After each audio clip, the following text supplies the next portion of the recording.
सभी को नमस्कार. Very good morning to all of you.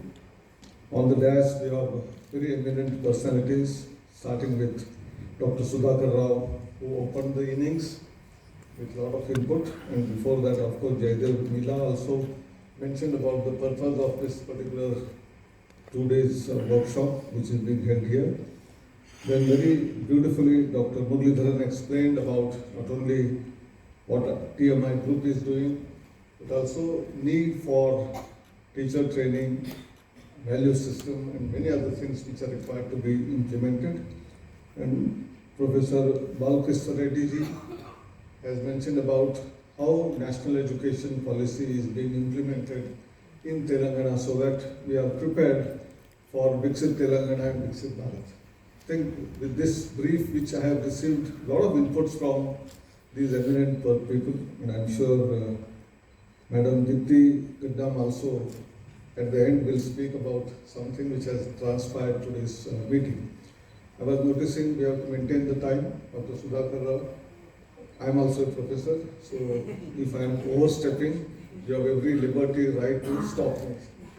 And I have got an advantage, so previous speakers probably spoke less and saved about 5-7 minutes. I am going to consume that also if required.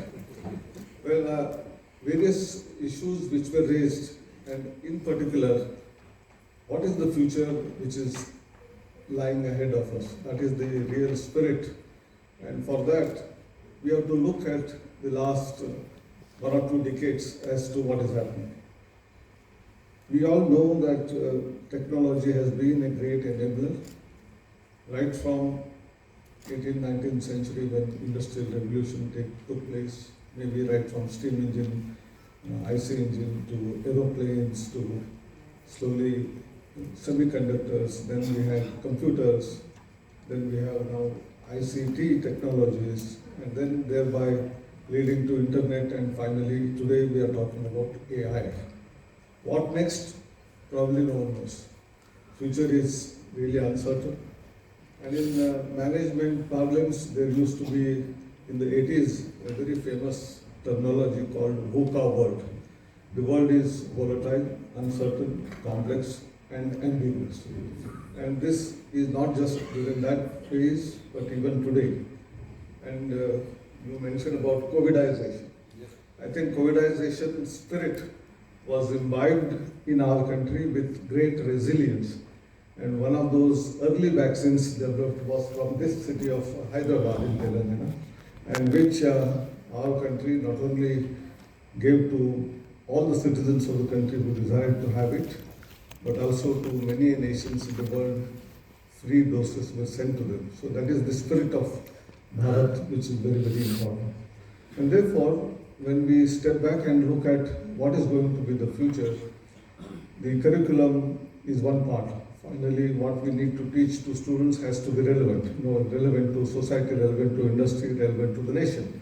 That is a given thing. Of course, for a long time, we are not revising curricula. We have now slowly embedded our curricula as to be latest, not just because of the guidelines of the UGC or AICT, but even otherwise, that is the need. Otherwise, students will not get employed. So that is the need of the hour, and that is being anyway practiced.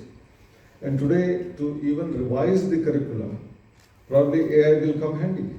Like what Muralidharan ji was saying, that he had to prepare the PowerPoint and then he used that chat GPT many a times. So professors in universities may use AI to ask what should be the curriculum for the next 10 years, 5 years, and it will give a lot of inputs.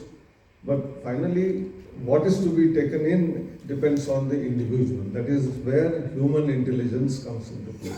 So whatever AI may do, however it may get developed, it is all based on the previous data, the training that is given to the respective tools, what type of input they have taken in, and therefore many a times it may be biased.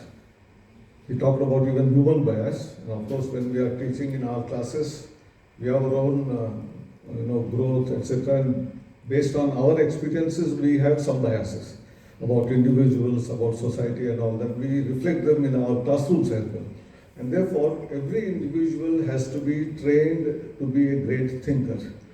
critical thinking, analytical ability are just common things.